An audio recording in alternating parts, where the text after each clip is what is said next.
యేసు ప్రభువుని వెంబడించడం అన్నంత కఠినమైనటువంటి పని ఇంకొకటి లేదు ప్రపంచంలో. ఎందుకో తెలుసా? యేసు ప్రభువుని వెంబడించడం అంటే ఏదో ఆదివారం ఆరాధనకు రావడం అని మీరు అనుకుంటున్నారేమో. కాదు. యేసు ప్రభువుని వెంబడించడం అంటే అబద్ధం ఆడకపోవడం, యేసు ప్రభువుని వెంబడించడం మోసం చేయకపోవడం, యేసు ప్రభువుని వెంబడించడం అంటే ఇతరుల గురించి చెడ్డగా మాట్లాడకపోవడం, యేసు ప్రభువుని వెంబడించడం అంటే యథార్థమైనటువంటి జీవితం జీవించడము, యేసు ప్రభువుని వెంబడించడం అంటే నీ యొక్క ప్రాణమును ఇతరుల కొరకు పెట్టి నీ యొక్క ప్రాణమును ఒక విలువైనటువంటి ప్రాణముగా అర్పించుకోవడం. That's what following Jesus means. కానీ మనం ఈరోజు యేసు ప్రభువుని వెంబడించడం ఎంత సులభంగా మార్చేసుకున్నాం. మనం ఆదివారం మందిరంకి వెళ్ళడం యేసు ప్రభువుని వెంబడించడం అంటే, స్టైల్ గా బైబిల్ పట్టుకోవడం యేసు ప్రభువుని వెంబడించడం అంటే, ఆదివారం అయితే తెల్ల బట్టలు వేసుకొని చక్కగా తలస్నానం చేసి వచ్చేయడం యేసు ప్రభువుని వెంబడించడం అంటే. We need to change that. యేసు ప్రభువుని వెంబడించడం అంటే యథార్థమైనటువంటి జీవితం జీవించడం. దేవుడు ఎప్పుడు కూడా ఎమోషన్స్ తో పనిచేయడు. దేవుడు ఎప్పుడు కూడా యాక్షన్స్ తోనే పనిచేస్తాడు. నువ్వు ఏడిస్తే దేవుడు పట్టించుకోడు, నీ యొక్క క్రియలను దేవుడు చూస్తాడు. ఈ యొక్క ఆరాధనకు ఎలా వస్తున్నావో చూడడు,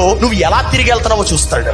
నువ్వు తిరిగి వెళ్ళిన తర్వాత నువ్వు ఏమైనా నిర్ణయం తీసుకుంటే ఆ యొక్క నిర్ణయానికి కట్టుబడి ఉంటున్నావా లేదో చూస్తాడు. అబ్రహాము నేను చేస్తాను ప్రభు అని చెప్పలా, ఆయన లేచి వెళ్ళాడు. అందుకే దేవుడు అబ్రహామును దీవించాడు. మనం ఏమి యాక్షన్ తీసుకోవాలనుకోము. మార్పు లేకపోతే ఎలాగా? ఎందుకు ఆ జీవితం ఎందుకు పనికి వస్తుంది?